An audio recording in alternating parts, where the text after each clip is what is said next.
Olá, eu sou a Luca e aqui no Cada Caso um Caos, a gente dá uma geral em alguns artistas, né, com um olhar voltado para o psicológico, também com comentários do professor e psicanalista Mário Sérgio Picorelli. A produção e edição é do Rafa Bolo e também do Nico Cildo, da Pombo Produções. Hoje, no Cada Caso um Caos, a gente vai falar sobre o ator e, nas horas vagas, também pintor e saxofonista, o Jim Carrey. Já aproveito aí a deixa, né, para dizer que se você também quer tocar um instrumento, pode ser sax ou qualquer outro, tem a musicdot.com.br, né? A Musicdot ensina qualquer pessoa a tocar qualquer instrumento.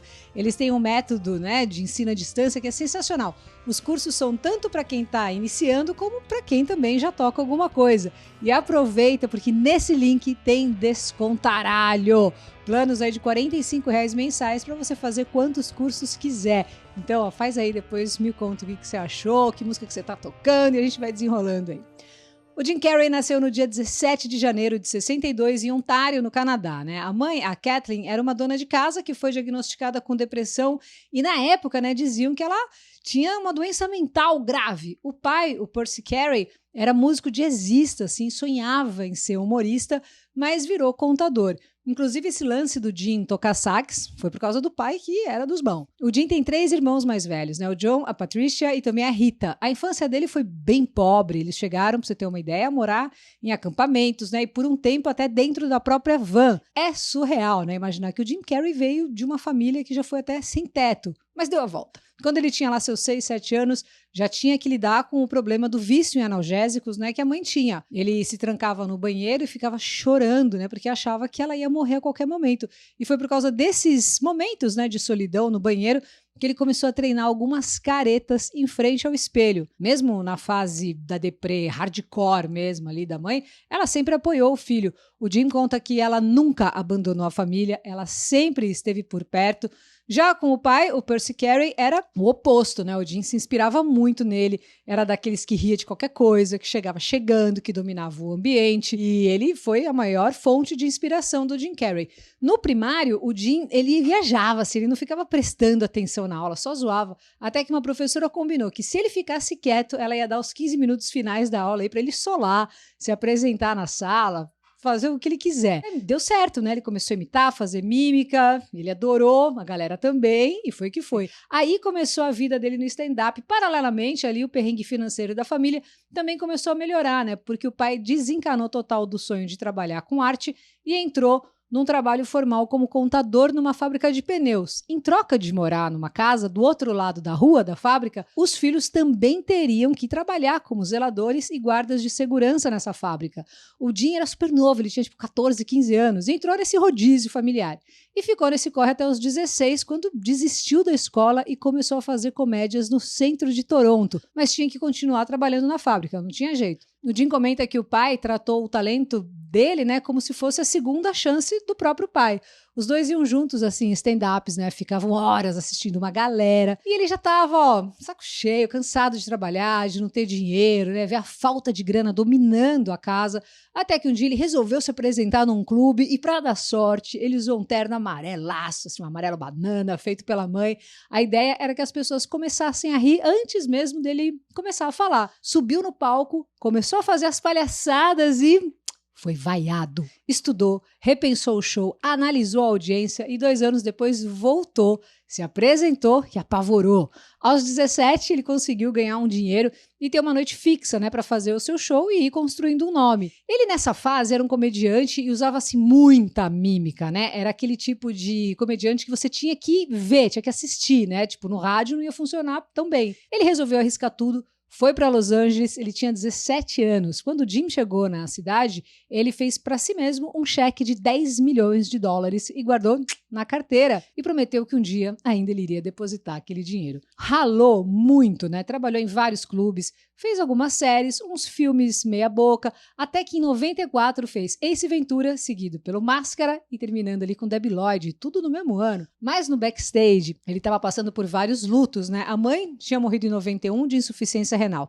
O pai, 3 anos depois de câncer no pulmão, que também tinha Alzheimer, né? Então, nesse ano de 94, que ele fez esses vários filmes aí que já são clássicos, também estava passando pelo luto do pai. Adendo ali no Máscara, né? O diretor disse que economizou milhões, porque não precisou usar tantos efeitos especiais quanto ele imaginava por conta da elasticidade corporal e facial do Jim. E olha que legal, lembra do terno amarelo banana que ele usou a primeira vez para dar sorte e acabou sendo vaiado? O diretor do Máscara achou a ideia tão legal que resolveu colocar no personagem. Foi um sucesso surreal, né? E foi aí também que apareceu pela primeira vez a Cameron Diaz, que foi escolhida algumas semaninhas antes, né? Na verdade, já tinha outra atriz escalada ali que ia fazer o papel, ia ser a Anna Nicole Smith, mas eles mudaram de ideia quando viram essa carinha aí, toda bonitinha, numa agência de modelos. E ela entrou para o filme sem nunca ter atuado. E antes do Jim, estavam pensando em contratar o Nicolas Cage, para você ter uma ideia, para fazer o Máscara. Finalmente, o Jim, aos 32, pôde depositar, então, aquele cheque de 10 milhões de dólares. Fez incontáveis filmes de sucesso, né? Tanto na comédia como também em gêneros mais densos, né? Ele passeia na interpretação e vai de Debbie Lloyd à charada, né? Teve o Mentiroso, o Show de Truman, O Mundo de Andy, Brilho Eterno de uma Mente Sem Lembranças, espetacular, com a mestra Kate Winslet, O Todo-Poderoso, Crimes Obscuros de 2016, né? Enfim, tem vários. Aliás, comenta aqui qual que você gostou mais e o que você acha dele, né? No meio de tanto sucesso, de tanto dinheiro, de tanta coisa acontecendo, o Jim comentou que gostaria que todos pudessem experimentar esse nível de sucesso e fama e dinheiro para depois perder total a vontade de ficar famoso. Ele falou que isso tudo é uma ilusão e que não traz felicidade alguma. Entrou de cabeça em estudos fenomenológicos, pensamentos que, né, colocam o tempo como um fluxo, dava entrevistas falando algumas coisas filosóficas que muita gente ali acabou entendendo como loucura. Nessas, ele conheceu o escritor Eckhart Tolle, que tem uma pegada, dá para dizer assim, né, de autoajuda. E ele virou um super fã e disse que encontrar os livros dele foi assim um despertar. Esse é aquele cara do Poder do Agora, né? Esse livro é um super sucesso. Assim. Nessa fase, 2009, 10, começaram a achar que ele estava jogando pedra na lua.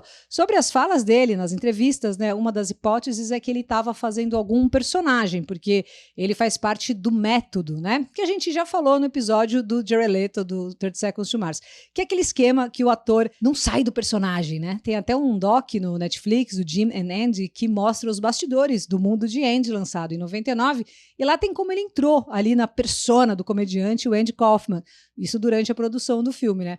Outra teoria era de que ele estava tendo crises de identidade, porque ele mesmo deu umas entrevistas, assim, falando que o Jim Carrey não existia. Inclusive, ele chegou a falar que a personalidade é uma invenção, né? E que a pessoa dele simplesmente não existe. Ele disse que estava se apagando dele mesmo. Ele falou, eu não existo, eu não tenho necessidades, nem preciso de pessoas, não tem um eu envolvido. Essa declaração ele deu num momento que ele estava vivendo assim um processo pesadíssimo, que eu já vou falar. Ele já namorou várias atrizes e modelos. Disse que, na verdade, o grande amor da vida foi a ex, a Renée Zellweger. Foi casado 2 vezes, a primeira com a mãe da filha dele, né, Melissa Womer, e depois com a atriz Lauren Holland, com quem ele contracenou ali em Debbie Lloyd, lembra dela? Então, só que assim, durou menos de 1 ano. Um namoro polêmico foi com a Jenny McCarthy, né, que era contra a vacina tríplice viral, e ele abraçou a ideia. Até que em 2015 ele tomou um porradão. Bom, em 2012 ele começou a namorar a maquiadora Catriona White. Separaram em março de 2013 e voltaram a ficar juntos em maio de 2015. Ela sofria de depressão heavy, assim. O relacionamento não deu certo e eles terminaram. 1 semana depois, a porrada, ela se matou. O Jim Carrey ficou péssimo, mas enquanto ele ainda estava vivendo o luto, começou a cair um monte de coisas para cima dele. O marido dela, o Mark Burt, e não era ex-marido, não é marido, porque eles ainda estavam casados ali no papel. Ele entrou na justiça contra o Carrey, alegando que a sua mulher cometeu suicídio, né, em 2015, por ficar perturbada psicologicamente, porque ela contraiu herpes 1, 2 e gonorreia e ele não falou nada. A mãe da Catriona também entrou nesse processo culpando Jim Carrey, dizendo que a filha morreu de overdose de remédios que eram tomados por ele, né, que ele usava.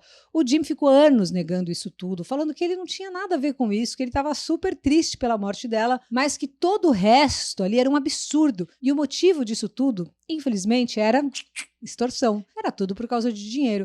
Até que anos depois desse processo por homicídio culposo, saiu o resultado do julgamento. O tribunal chegou à conclusão que os documentos dos exames de DST apresentados ali eram falsificados.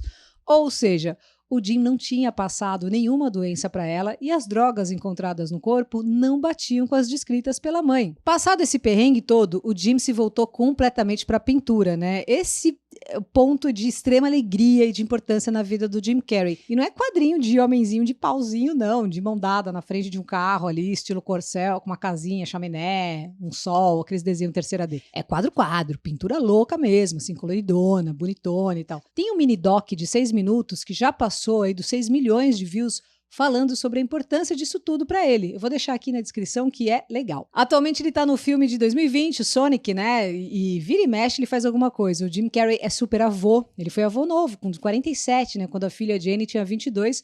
O netinho é o Jackson, né? Nasceu em 2010. Ele adora escrever, já lançou livro, já ganhou muitos prêmios, é reconhecido no mundo todo. Uns acham que ele é muito louco, outros acham que ele acordou da Matrix. Mas fato é que o cara fez parte de uma geração e qualquer filme com ele gera, no mínimo, curiosidade. Bom, o Jim Carrey, como a gente viu, né, é um ator assim super talentoso, um humorista incrível. Então vamos perguntar aí para o nosso querido psicólogo, psicanalista, professor Mário Sérgio Picorelli, qual que é o mecanismo psicológico, né, que faz a gente se identificar tanto com o humor, né? E por que a gente tem esse prazer em rir das coisas engraçadas? Fala aí, Mário. Pessoal, um grande abraço.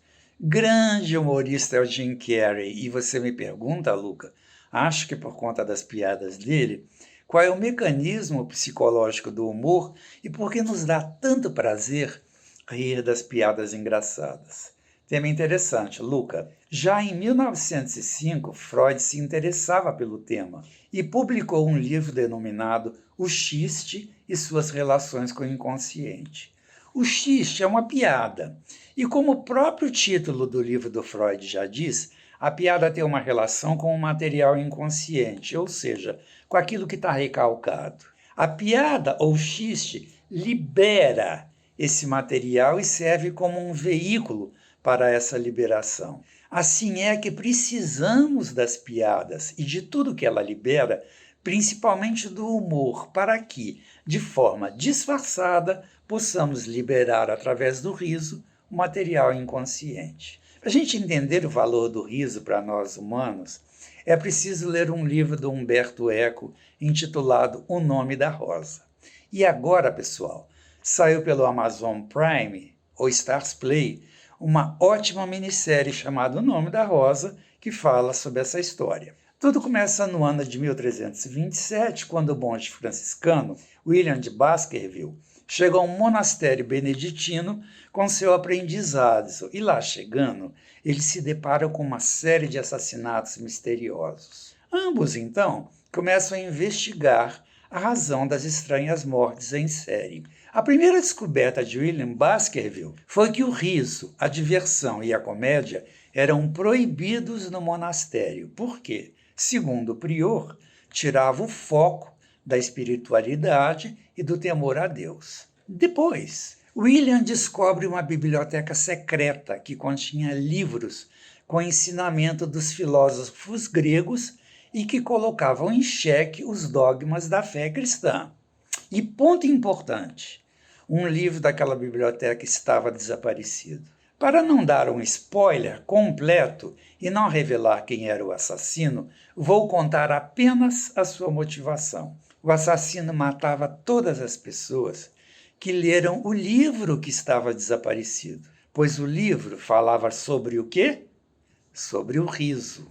O assassino temia que o riso se espalhasse pelo monastério e abalasse os princípios da austeridade cristã. Resumo da ópera: matar o riso é nos condenar a não ter uma chaminé por onde a fumaça inconsciente é liberada ou não ter uma válvula de escape para o material recalcado.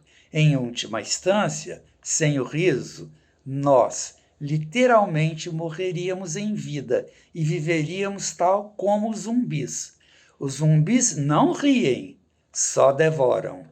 Beijo a todos! E aí, curtiu? Tomara que sim. Se você gostou, então curte, compartilha, vamos passar esse vídeo para frente aí, para a gente ir somando a nossa comunidade aqui de pessoas que curtem música e também psicologia e os artistas em geral aí, né? Que tem alguns atores já. E se você gostou desse episódio, tem também com o Johnny Depp, tá bem legal esse aí. Dá uma caçada que você vai ver, o do Ken Reeves também e vários outros caras da música. Então, vamos passar para frente e a gente se encontra na semana que vem com mais um vídeo inédito. O Mário Sérgio Picorelli tá no Facebook, você pode trocar uma ideia com ele por lá também. E temos aqui nossos queridos Rafa e Nico no Instagram e me segue lá também, Luca89FM, beleza? Valeu, aquelão!